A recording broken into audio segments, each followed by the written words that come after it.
I grew up in a small town in North Carolina, and am the youngest of three kids.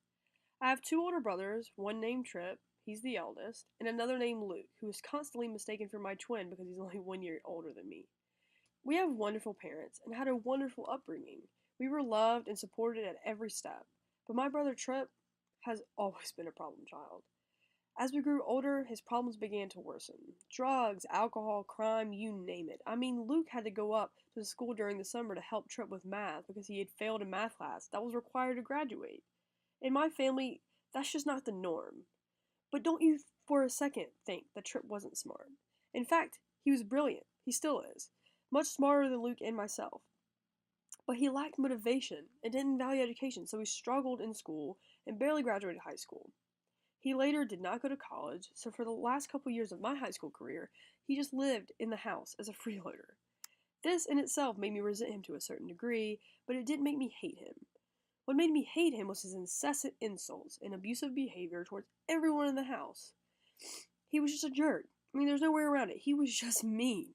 And every day I had to come home and see him sitting on the couch watching God knows what on the TV, wallowing around with trash and food everywhere until someone cleaned up after him, namely me or Luke. So now you know a little bit about what we're dealing with, so we can get to the story.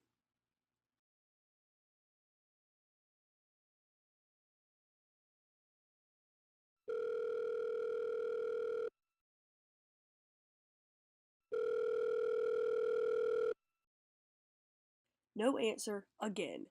I mean, we had called Trip 4 times with no answer, and by this time all of our friends had left, so we had to start walking. We walked. 30 minutes later, we're home. We walk in the door, of course it's unlocked. Trip never locks it. There he sits, lounged on the couch like it's his job to be doing so. My eldest brother, Trip. Luke and I look at each other and read each other's mind like only siblings can, and in unison we headed up the stairs to safety like we did every other day. I headed into my room. When I hopped up on my bed, I reached down to grab my phone charger cord, and I felt no cord. I, I looked at the plug behind my bed, and my charger was not there.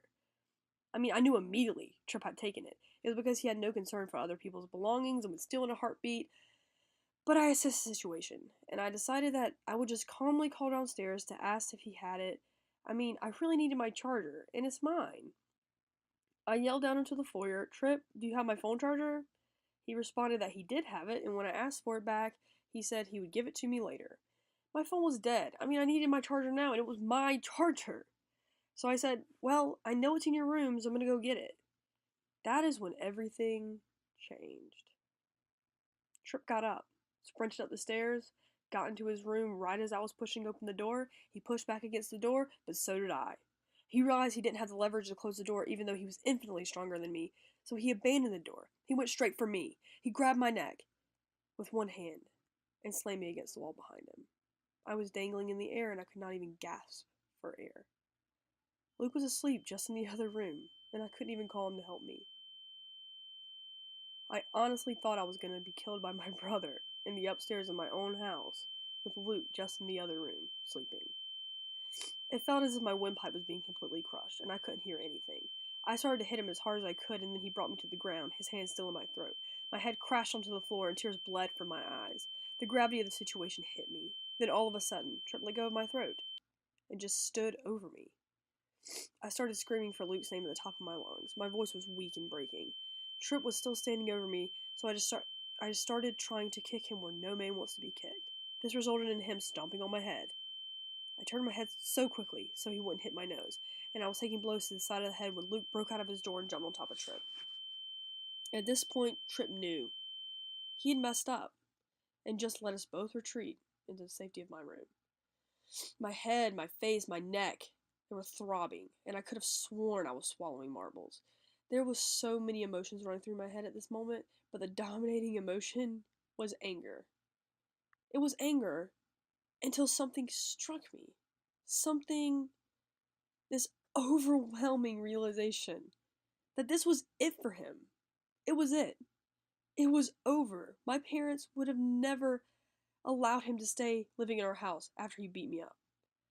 It's over for him. This whole ordeal, this horrible encounter had set me free. I was finally free from him. I was free.